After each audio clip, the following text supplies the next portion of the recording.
Del 9 de noviembre de 1918, el Reichstag parecía un campamento militar. Obreros y soldados entraban y salían, muchos llevando armas. Ever y yo nos sentamos ansiosos en el comedor con algunos amigos. Como era habitual, solo se sirvió una sopa aguada. Luego un grupo de obreros y soldados irrumpieron en la estancia y vinieron directos a nuestra mesa. 50 personas gritando a la vez: Scheidemann, ven con nosotros. Philipp, tienes que salir y hablar. Liebknecht quiere declarar una república soviética. ¿Qué? La situación estaba clara para mí. ¿Alemania una provincia de Rusia? ¿Una rama soviética? No y 1000 veces no. Vi la locura soviética ante mí. El reino zarista del terror sustituido por uno bolchevique. No, no, eso en Alemania no, con todo lo que se estaba sufriendo ya. Para anticiparse a Karl Liebknecht, Philipp Scheidemann declara a Alemania como república democrática. No debe suceder nada que deshonre el movimiento obrero. Manteneos unidos, leales y honrad vuestro deber. La vieja y corrompida monarquía se ha derrumbado. Larga vida a la nueva. Larga vida a la República Alemana. Entre los herederos políticos de Marx y Engels sobreviene una contienda fraternal. Mientras los socialdemócratas de la mayoría de Scheidemann eligen el camino de la democracia parlamentaria, la izquierda radical lucha por el sistema del Consejo Obrero Soviético. Todo el poder para los consejos obreros. Este fue el eslogan de la Liga Espartaquista fundada en 1916 por Karl Liebknecht y Rosa Luxemburgo. Opino que Rosa Luxemburgo era tan, yo diría, demócrata fundamentalista, que tenía que rechazar todo aquello que perjudicase al desarrollo democrático, porque eso conduciría al despotismo. Rosa Luxemburgo fue, en mi opinión, la única figura revolucionaria de Europa que podría rivalizar con Lenin, llegando él incluso a aceptarlo.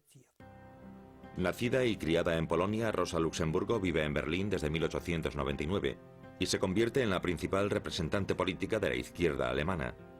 En 1918 cofunda el Partido Comunista. Cada vez dedica más críticas a la izquierda militante, así como a los grandes líderes de la Revolución Rusa. Ella había observado también que Lenin no vacilaba a la hora de enfrentarse a sus oponentes. Sin embargo, debo decirlo, a pesar de la previsión del bolchevismo, si mira sus bases políticas y especialmente su famosa frase sobre que la libertad siempre será la libertad de aquellos que piensan diferente, te das cuenta de que lo que ella pensaba y quería no era tan liberal y pluralista como podría parecer a primera vista. En sus obras figuran curiosos e interesantes pasajes en los que se dice que la mayoría decisiva no siempre tiene por qué ser cuantitativa. Eso es algo relevante. Por lo tanto, Rosa Luxemburgo tenía un profundo sentido de los problemas del poder. Vio el gran peligro que suponía que la acción de la minoría terminase en catástrofe. Pero por otra parte, debido a su aparente fe en la espontaneidad de las masas, ya no fue capaz de contradecir la acción masiva una vez que se produjo. Y así es como justifica ella la revuelta espartaquista, algo que no hubiese querido. Los marinos revolucionarios ondean la bandera roja en la puerta de Brandenburgo. La Liga Espartaquista cree, al igual que su gran modelo Lenin, que ha llegado la hora de rebelarse. Y el 6 de enero de 1919 declara que el gobierno provisional de Alemania ha sido destituido.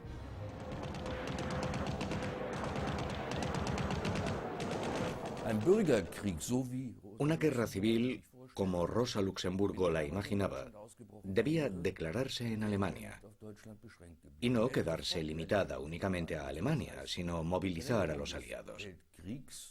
Eso significaba prolongar la guerra mundial, y eso era una irresponsabilidad a ojos de los gobernantes socialdemócratas, lo peor que podía imaginarse.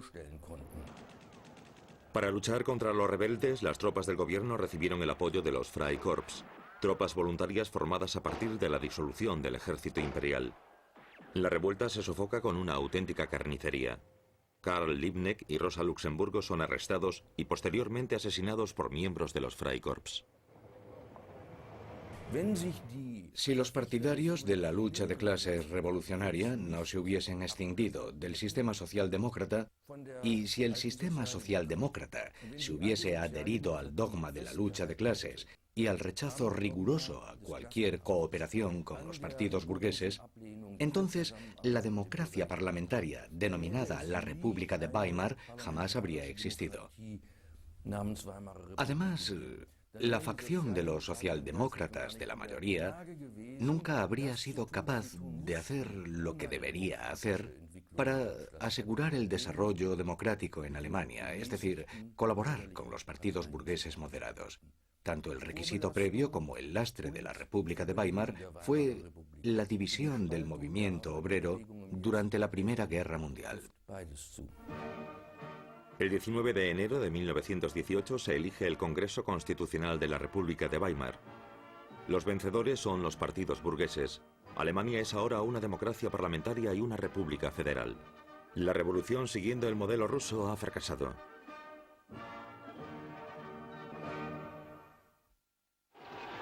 En Rusia continúa la guerra civil, y mientras el pobremente organizado Ejército Blanco pierde terreno, el Ejército Rojo avanza.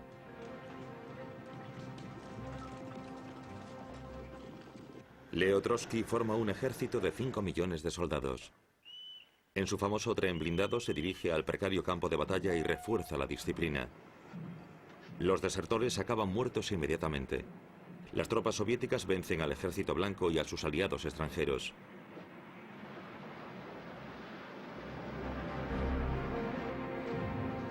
El 13 de diciembre de 1919, los aliados deciden retirar su apoyo al Ejército Blanco. El Ejército Rojo desfila celebrando la victoria.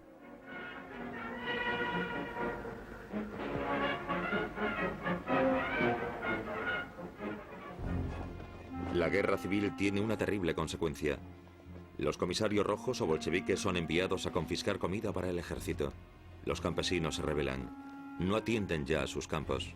Y antes de permitir que les arrebaten sus provisiones, prefieren incendiar sus propios graneros. Rusia experimenta la peor época de hambre de su historia. Mueren más de 5 millones de personas. Lenin y sus bolcheviques han ganado la guerra civil.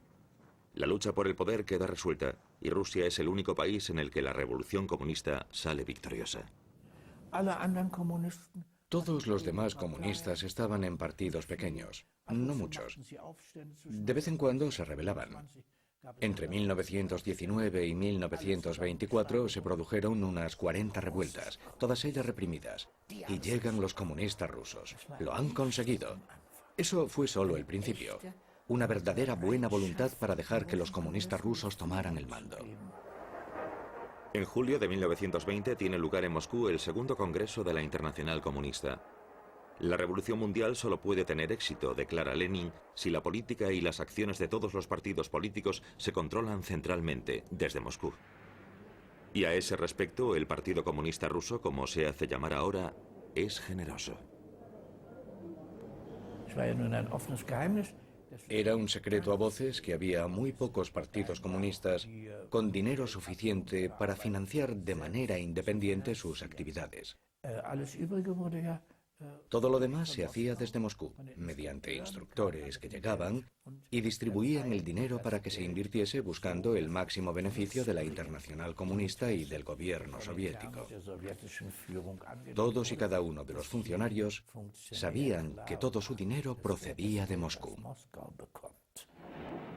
Con una campaña de propaganda masiva se confía en atraer al pueblo al comunismo.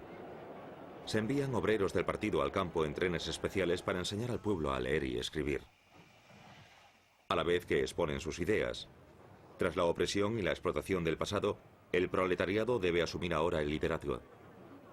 En las fábricas decidirán los trabajadores. Se abolirá el sistema de beneficios. Se construirán viviendas, hospitales y escuelas. De ahora en adelante, todo lo que se haga será en beneficio del pueblo. Y serán los comunistas los que muestren el camino hacia ese futuro glorioso.